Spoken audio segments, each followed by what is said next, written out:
ಸಮಯ ಇಲ್ಲ ಸರ್. ಈ ಹೇಳಿಕೆಯನ್ನ ನಾವು ಕನೆಕ್ಟಿಂಗ್ ದ ಡಾಟ್ಸ್ ಅಂತ ಹೇಳಿ ಆಗ ನಡೆದ ಕೆಲವೊಂದಷ್ಟು ಸಂದರ್ಭಗಳಿಗೂ ಈಗ ಅನ್ವರ್ ಅವ್ರು ಹೇಳ್ತಾ ಇರುವ ಹೇಳಿಕೆಗೂ ತಾಳಿ ಹಾಕಿ ಹಿಂಗ ಆಗಿರಬಹುದೇನೋ ಅಂತ ಹೇಳಿ ಹೇಳಿಕ್ ಸಾಧ್ಯ. ಇಡೀ ಘಟನಾವಳಿಗಳನ್ನ ನಾನೊಬ್ಬ ರಿಪೋರ್ಟರ್ ಆಗಿ ನಾನು ರಿಪೋರ್ಟ್ ಮಾಡಿದ್ದೀನಿ. ಇಡೀ ಖರ್ಗೆ ಅವರಿಗೆ ಸಂಬಂಧಪಟ್ಟಿದ್ದು ಆ ರಿಪೋರ್ಟ್ ಅನ್ನು ರಿಪೋರ್ಟ್ ಮಾಡಿದ್ದೀನಿ. ಅದೇನೋ ಹಿಡನ್ ಆಗಿರೋ ರಿಪೋರ್ಟ್ ಏನಲ್ಲ, ಕಾನ್ಫಿಡೆನ್ಷಿಯಲ್ ರಿಪೋರ್ಟ್ ಏನಲ್ಲ, ಅದನ್ನ ನಾನು ರಿಪೋರ್ಟ್ ಮಾಡಿದ್ದೀನಿ. ಬಟ್ ಅದೆಲ್ಲ ಅವ್ರು ಹೇಳಿದ ಹಾಗೆ ಅದೆಲ್ಲೋ ಅದನ್ನ ಇಟ್ಕೊಂಡು ಖರ್ಗೆ ಅವ್ರನ್ನ ಬ್ಲಾಕ್ ಮೇಲ್ ಮಾಡಿದ್ರು ಅನ್ನೋದು ಒಂದು ಪೊಲಿಟಿಕಲ್ ಸ್ಟೇಟ್ಮೆಂಟ್ ಅಷ್ಟೇ. Political statement. ಯಾಕೆ ಅಂತಂದ್ರೆ ಅದರ ಬೇಸಿಸ್ ಮೇಲೆ ಕಾನ್ಸ್ಟಿಟ್ಯೂಟ್ ಆಗಿರುವಂತಹ ಉಪಲೋಕಾಯುಕ್ತ ಆನಂದ್ ಅವರ ರಿಪೋರ್ಟ್ ಇದೆ. ಆನಂದ್ ಅವರ ರಿಪೋರ್ಟ್ ಅಲ್ಲಿ ಅವರು ಒಂದು ಸರಡಗಿ ಸರಡಗಿ ಅವರ ಹೆಸರನ್ನ ಪ್ರಸ್ತಾಪ ಮಾಡ್ತಾರೆ. ಆ ಉಪಲೋಕಾಯುಕ್ತ ರಿಪೋರ್ಟ್ ಅಲ್ಲಿ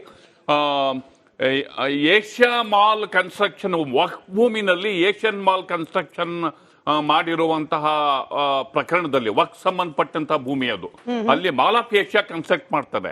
ಅದರಲ್ಲಿ ಇಕ್ಬಾಲ್ ಅಹಮದ್ ಸರಡಗಿ ಅವರ ಹೆಸರನ್ನ ಪ್ರಸ್ತಾಪ ಮಾಡುತ್ತೆ. ಇದ್ರ ಬೇಸಿಸ್ ಮೇಲೆ ಲೋಕಾಯುಕ್ತ ರಿಪೋರ್ಟ್.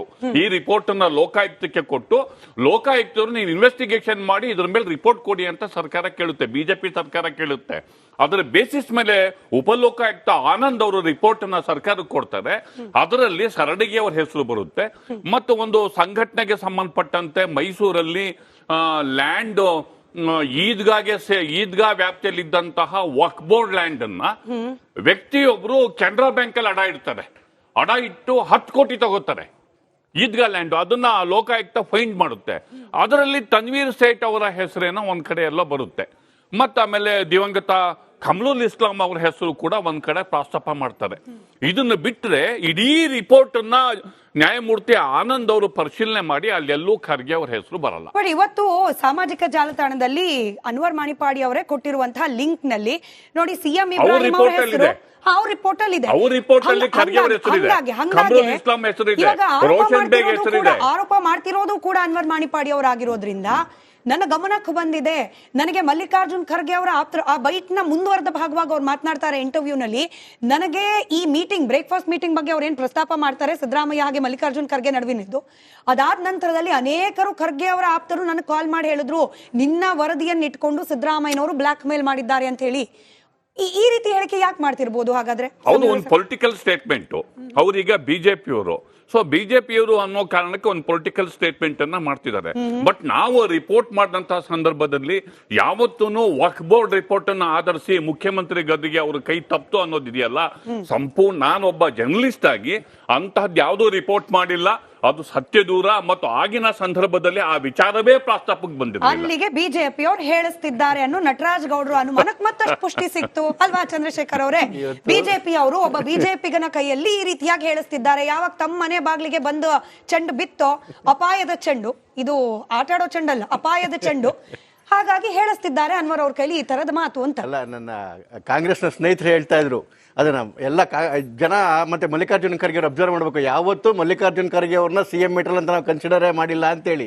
ನೋಡಿ, ಇದೊಂದೇ ಅಲ್ಲ, 2013 ಅವ್ರಿಗೆ ಅನ್ಯಾಯ ಆಯ್ತು. 2008 ವಿರೋಧ ಪಕ್ಷದ ನಾಯಕರಿದ್ದಾಗ ಅವ್ರನ್ನ ಓಡಿಸಿದ್ರು ಸಿದ್ದರಾಮಯ್ಯನವರು. 13 ತಪ್ಪು. ಅದಾದ್ಮೇಲೆ 18 ಇದೇ ದೇವೇಗೌಡರು ಹೇಳಿದ್ರು ಅವ್ರನ್ನ ಮಾಡ್ಬೇಡಿ ಅಂತೇಳಿ, ಯಾವ್ದ್ರಲ್ಲಿ ಕೋalition ಗೌರ್ಮೆಂಟ್ ಅಲ್ಲಿ. ಆಗ್ಲೂ ಕೂಡ ಯಾರು ತಪ್ಪಿಸಿದ್ರು ಅಂತೇಳಿ ಮಲ್ಲಿಕಾರ್ಜುನ್ ಖರ್ಗೆ ಅವ್ರಿಗೆ ಅರ್ಥ ಆಗಬೇಕು. ಇದು ಮೊದಲನೇದು. ಎರಡನೇದು, ಮನೆಯ ನಟರಾಜ್ ಗೌಡ್ರು ಹೇಳ್ತಾ ಇದ್ರು ಬಿಜೆಪಿ ಸರ್ಕಾರ ಯಾವತ್ತೂ ಸೀರಿಯಸ್ ಆಗಿ ತಗೊಂಡೇ ಇಲ್ಲ ಅಂತೇಳಿ.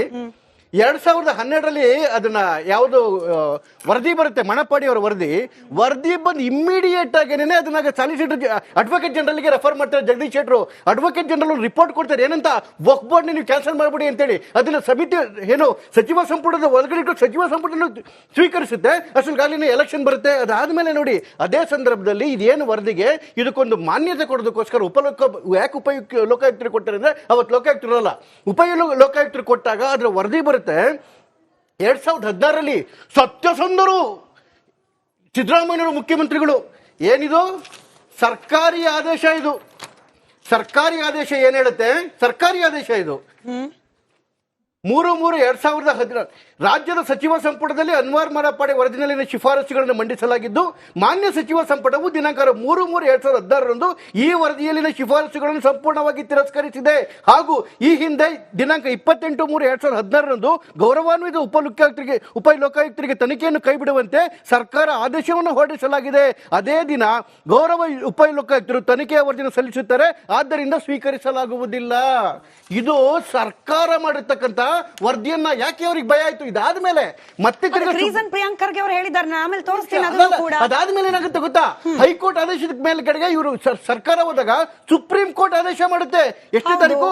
ಮಾರ್ಚ್ 30, 2019ಗೆ ಸುಪ್ರೀಂ ಕೋರ್ಟ್ ಏನ್ ಹೇಳುತ್ತೆ ಅಂತ ಹೇಳಿದ್ರೆ, ವರದಿ ಸರಿ ಇದೆ, ಹೈಕೋರ್ಟ್ ತಗೊಂಡ ನಿರ್ಧಾರ ಸರಿ ಇದೆ, ಹಾಗಾಗಿ ಇದನ್ನ ಮಂಡನೆ ಮಾಡಲೇಬೇಕು ಅಂತ ಹೇಳಿ ಸುಪ್ರೀಂ ಕೋರ್ಟ್ ಆದೇಶ ಮಾಡುತ್ತೆ. ನಟರಾಜ್ ಗೌಡ್ರು ಕೇಳಿದ್ದು ನಿಮ್ದು ಸರ್ಕಾರ ಆಯ್ತು, 2-3 ಜನ ಮುಖ್ಯಮಂತ್ರಿಗಳಿದ್ರು, ಬಿಜೆಪಿ ಅವ್ರು ಏನ್ ಮಾಡ್ತಿದ್ರು? ಇವಾಗ ಅನ್ವರ್ ಅವ್ರ ಬಾಯಲ್ಲಿ ಹೇಳ್ತೀರಿ ಮಲ್ಲಿಕಾರ್ಜುನ್ ಖರ್ಗೆ ಅವರಿಂದ ಬ್ಲಾಕ್ ಮೇಲ್ ಮಾಡಿ ಸಿಎಂ ಕುರ್ಚಿ ಕಸ್ಕೊಂಡ್ರು ಅಂತ. ಆಗ ಮಾಡ್ಬೇಕಾಗಿತ್ತು. ಪ್ರಶ್ನೆ ಕೇಳಿಸ್ಕೊಂಬಿಡಿ, ನಿಮ್ಮದೇ ಪಕ್ಷದ ಮುಖ್ಯಮಂತ್ರಿಗಳು ಗಟ್ಟಿಯಾಗಿ ಚೇರ್ ಮೇಲೆ ಕೂತಿದ್ರಪ್ಪ, ವರದಿ ಸ್ವೀಕಾರ ಮಾಡಬೇಕು. ನಾನು 19ರಲ್ಲಿ ಇದ್ದೀನಿ, ಸ್ವಲ್ಪ ತಡ್ಕೊಳ್ಳಿ. 2019 ಮಾರ್ಚ್ 30 ತಾರೀಕು ಸುಪ್ರೀಂ ಕೋರ್ಟ್ ಆರ್ಡರ್ ಮಾಡಿದಾಗ ಸೆಪ್ಟೆಂಬರ್ 2020ಕ್ಕೆ ಎರಡೂ ಸದನದಲ್ಲಿ ಇವರು ಯಡಿಯೂರಪ್ಪನವರು ಮಂಡನೆ ಮಾಡ್ತಾರೆ. 2020 ಸೆಪ್ಟೆಂಬರ್ ಅಲ್ಲಿ. ಅದಾದ್ಮೇಲೆ ಅಲ್ಲೂ ಗಲಾಟೆ ಶುರುವಾಗದಾಗಲೇ ಕೋವಿಡ್ ನಡೀತಾ ಇರ್ತದೆ. ಇದು ಅಪೂರ್ಣ ಅಂತ ಗಲಾಟೆ ಮಾಡಿದ್ಮೇಲೆ ಮತ್ತೆ ಸೆಪ್ಟೆಂಬರ್ 2022ರಲ್ಲಿ ಬೊಮ್ಮಾಯಿ ಸರ್ಕಾರದಲ್ಲೂ ಕೂಡ ವಿಧಾನ ಮಂಡಲದೊಳಗಡೆಗೆ ವಿಧಾನ ಪರಿಷತ್ತಲ್ಲಿ ಇದೇ ಶ್ರೀನಿವಾಸ ಪೂಜಾರಿ ಅವರು ಮತ್ತೆ ಮಂಡನೆ ಮಾಡ್ತಾರೆ. ಹಾಗಾಗಿ ಅದಾದ್ಮೇಲೆ ಅದು ವರದಿ ಬರೋಷ್ಟಿಗೆ ಮತ್ತೆ ತಿರ್ಗಿ ಎಲೆಕ್ಷನ್ ಬರುತ್ತೆ. ಈಗ ಈ ಸರ್ಕಾರದ ಕೈಯಲ್ಲಿ ಇದೆಯಲ್ಲ ವರದಿ, ಸುಪ್ರೀಂ ಕೋರ್ಟ್, ಹೈಕೋರ್ಟ್ ಹೇಳಿದೆ, ಸುಪ್ರೀಂ ಕೋರ್ಟ್ ಹೇಳಿದೆ, ನಿಮ್ಗೆ ಯಾಕೆ ಕಣ್ರಿಗೆ? ಅದಾದ್ಮೇಲೆ 150 ಕೋಟಿ, ಒಂದು ನಿಮಿಷ, 150 ಕೋಟಿ ಇವ್ರ ಮೇಲೆ ಅಪಾದನೆ ಮಾಡಿದ್ದಾರೆ ಅಂತ ಹೇಳೋದಕ್ಕೆ ಸಿದ್ದರಾಮಯ್ಯನಿಗೆ ಅನ್ವರ್ ಪಾಡಿ ಅವ್ರ ಮೇಲೆ ಬಹಳ ನಂಬಿಕೆ ಇದೆ. ಈಗ ಇವ್ರು ನಟರಾಜ್ ಗೌಡ್ರು ಹೇಳ್ತಾ ಇದ್ರು ತನಿಖೆ ಆಗುತ್ತೆ ಅಂತ ಭೀತಿ ಆಗಿದೆ ಅಂತ ಹೇಳಿ. ತನಿಖೆ ಆಗುತ್ತೆ ಅಂತ ಭೀತಿ ಅಲ್ಲ, ವಿಜಯೇಂದ್ರ ಅವ್ರಿಗೆ ಸದನದಲ್ಲಿ ನಿಂತ್ಕೊಂಡು ಹೇಳ್ತಾರೆ ತಾಕತ್ತಿದ್ರೆ ಸಿಬಿಐ ತನಿಖೆ ಮಾಡಿ ಅಂತೇಳಿ. ಬರೀ ಇದೊಂದೇ ಅಲ್ಲ, ಮೂಡೇನು ತನಿಖೆ ಮಾಡಿ, ಇದ್ದಕ್ಕಿದ್ದಾಗ ನೀವು ಸಿಬಿಐ ಮೇಲೆ ಪ್ರತಿಭಟನೆ ವಾಲ್ಮೀಕಿ ತನಿಖೆ ಮಾಡಿ, ಜೊತೆಗೆ ಇದನ್ನ ನೀವು ತನಿಖೆ ಮಾಡಲೇಬೇಕು. ಬ್ಯಾಲೆನ್ಸ್ಡ್ ಒಪಿನಿಯನ್ ಸಲುವಾಗಿ ತನಿಖೆ ಮಾಡಿ ಅಂತ ಹೇಳಿದಾಗ ತನಿಖೆ ಮಾಡಿ ಅಂತ ಹೇಳಿದಾಗ ನಿನ್ನೆ ಸಿದ್ದರಾಮಯ್ಯನವರು ಸಿಬಿಐ ತನಿಖೆ ಯಾವುದೇ ಕಾರಣಕ್ಕೂ ಕೊಡೋದಿಲ್ಲ ಅಂತ ಹೇಳಿದ್ರು. ಯಾಕೆ ಸ್ವಾಮಿ? ನಿಮ್ಮ ಯೋಗ್ಯತೆ ಆಚೆ ಕಡೆಗೆ ಬರುತ್ತೆ ಅಂತ ಭಯನ? ಇವತ್ತು ಸಿಬಿಐ ತನಿಖೆ ಮಾಡಿ, ನಿಮಗೆ ಜೋರಾಗಿ ಪ್ರಿಯಾಂಕ್ ಖರ್ಗೆ ಅವರು ಕೂಡ ಸವಾಲ್ ಹಾಕಿದ್ದಾರೆ. ಆ ಬ್ರೇಕಿಂಗ್ ನ ರೆಡಿ ಮಾಡಿ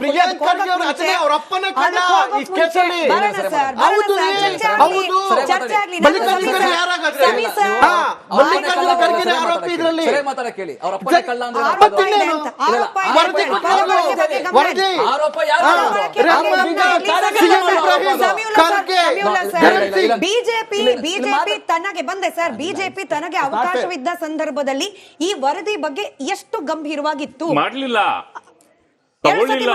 ಅಂತ ಲೆಕ್ಕ ಅದರ ಬೇಸಿಸ್ ಮೇಲೆ ಅವ್ರೇನು ಆಕ್ಷನ್ ತಗೊಳ್ಳಿಲ್ಲ. ಅದರ ಬೇಸಿಸ್ ಮೇಲೆ ಉಪಲೋಕಾಯುಕ್ತ ರಿಪೋರ್ಟ್ ಬಂತು, ನಾವು ವರದಿನೇ ರಿಜೆಕ್ಟ್ ಮಾಡಿರೋದ್ರಿಂದ ಉಪಲೋಕಾಯುಕ್ತ ವರದಿ ಅದು ಅದರ ಎಕ್ಸಿಸ್ಟೆನ್ಸ್ ನ ಕಳ್ಕೊಂಡಿದೆ ಅಂತ ಕಾಂಗ್ರೆಸ್ ಸರ್ಕಾರ ಕ್ಯಾಬಿನೆಟ್ ಅಲ್ಲಿ ಅದನ್ನ ರಿಜೆಕ್ಟ್ ಮಾಡ್ತು. ಭಾರತೀಯ ಜನತಾ ಪಕ್ಷಕ್ಕೆ ಈ ವರದಿಯನ್ನು ಆಧರಿಸಿ ಕ್ರಮ ಕೈಗೊಳ್ಳುವ ಎಲ್ಲಾ ಅವಕಾಶ ಇತ್ತು. ಎಲೆಕ್ಷನ್ ಹತ್ರ ಬರಬೇಕಾದ್ರೆ ಆ ವರದಿಯನ್ನ ಮಂಡಿಸಿ ಅಲ್ಪಸಂಖ್ಯಾತ ನಾಯಕರು ಈ ತರ ಭೂ ಕಬಳಿಕೆನಲ್ಲಿ ಅವರೇ ಇದ್ದಾರೆ ಅಂತ ತೋರಿಸುವ ಒಂದು ಪ್ರಯತ್ನವನ್ನ ಅವರು ಮಾಡಿದರೆ ಹೊರತು ಅದರ ಫೈಂಡಿಂಗ್ಸ್ ಮೇಲೆ ಕೆಲವು ಒಳ್ಳೆ ಫೈಂಡಿಂಗ್ಸ್ ಇದೆ. ಸಾರಾಸಕ್ತಾಗಿ ವರದಿನ ತಳ್ಳಿ ಹಾಕಕ್ಕಾಗಲ್ಲ. ಇದನ್ನು ಹೇಳ್ತೀನಿ, ಅನ್ವರ್ ಮಾನಿಪಾಡಿ ಅವರು ಕನ್ಸಿಸ್ಟೆಂಟ್ ಆಗಿ ಅವ್ರ ಸ್ಟೇಟ್ಮೆಂಟ್ಗಳು ಮಾಡಲ್ಲ, ಹೀಗಾಗಿ ಅವ್ರಿಗೆ ಕ್ರೆಡಿಬಿಲಿಟಿ ಕೊಡ್ತಾ ಇದೆ. ಅದು ಮೊದ್ಲಿಂದಲೂ ಅದೇ ಸಮಸ್ಯೆ. ಆದ್ರೆ ಆ ವರದಿನಲ್ಲಿ ಒಳ್ಳೆ ಅಂಶಗಳಿವೆ. ಆ ಒಳ್ಳೆ ಈ ಒಂದು ಕಾಂಟ್ರವರ್ಸಿನಲ್ಲಿ ಅಲ್ಲಿ ಸುಧಾರಣೆ ಆಗ್ಬೇಕಾಗಿದ್ದಂತಹ ಒಳ್ಳೆ ಅಂಶಗಳು ಹೊರಟೋದು. ಈಗ ವರದಿ ಬೇಸಿಸ್ ಮೇಲೆ ಈ ವರದಿಯನ್ನ ನ್ಯಾಯಮೂರ್ತಿ ಆನಂದ್ ಅವರಿಗೆ ಕೊಟ್ಟರು.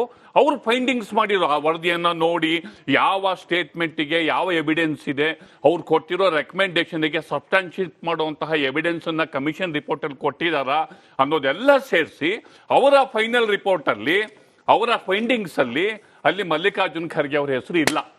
ಮತ್ತೆ ಕೆಲವು ರೆಕಮೆಂಡೇಶನ್ ಇದೆ, ಇಲ್ಲಿದೆ ಅದು ಲೋಕಾಯುಕ್ತ ವರದಿ. ಇದೆಯಾ? ಮಲ್ಲಿ- ಹೌದು. ಇದೆಯಾ? ಯಾರ ಹೆಸರಿದೆ ಗೊತ್ತಾ? ರೆಹಮಾನ್ ಖಾನ್, ಸಿಎಂ ಸರ್, ಇಬ್ರಾಹಿಂ, ಲೋಕಾಯುಕ್ತ ಮಲ್ಲಿಕಾರ್ಜುನ್ ಖರ್ಗೆ, ಲೋಕಾಯುಕ್ತ ಲೋಕಾಯುಕ್ತದಲ್ಲಿದೆ, ಲೋಕಾಯುಕ್ತ ಲೋಕಾಯುಕ್ತದಲ್ಲಿದೆ, ಲೋಕಾಯುಕ್ತ ಧರಮ್ ಸಿಂಗ್, ನರಸಿಂಹರಾವ್ ರಿಪೋರ್ಟ್ ಇದೆ. ಸೂರ್ಯವಂಶಿ, ಲೋಕಾಯುಕ್ತ ವಾಷಿಂಗ್ಟನ್ ರಿಪೋರ್ಟ್ ಇದೆ. ಅದಾದ್ಮೇಲೆ ನೋಡಿ, 28ನೇ ತಾರೀಕು ತಾರೀಕು ಎಲ್ಲಿದೆ? ಎಲ್ಲಿದೆ? 28ನೇ ತಾರೀಕು ಬೆಳಗ್ಗೆ ಮಣ್ಣೆ ಮಾಡ್ತಾರಲ್ಲ, 28ನೇ ತಾರೀಕು ಸಾಯಂಕಾಲ ರಿಜೆಕ್ಟ್. ನೋಡಕ್ಕೆ ಹೋಗೋದಿಲ್ಲ. ನಾನು ಏನಂತ ಹೇಳ್ತಾರೆ, 2013 ಕೊಟ್ಟಂತಹ ವರದಿಯನ್ನ 2013 ಕೊಟ್ಟರಲ್ಲ, ಆ ಸರ್ಕಾರ ಅದನ್ನೇ ಹೇಳ್ತಾ ಇರೋದು.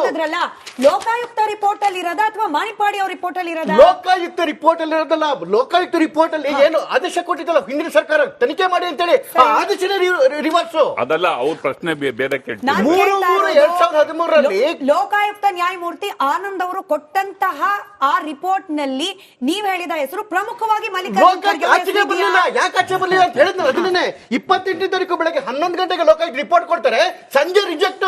ಹೇಳಿ. ಇಡೀ ರಿಪೋರ್ಟ್ ರಿಜೆಕ್ಟ್. ಒಂದೇ ದಿವಸ ಸಾಯಂಕಾಲ ನಗರ- ಸೇಮ್ ಡೇಟ್ 2016 ರಲ್ಲಿ.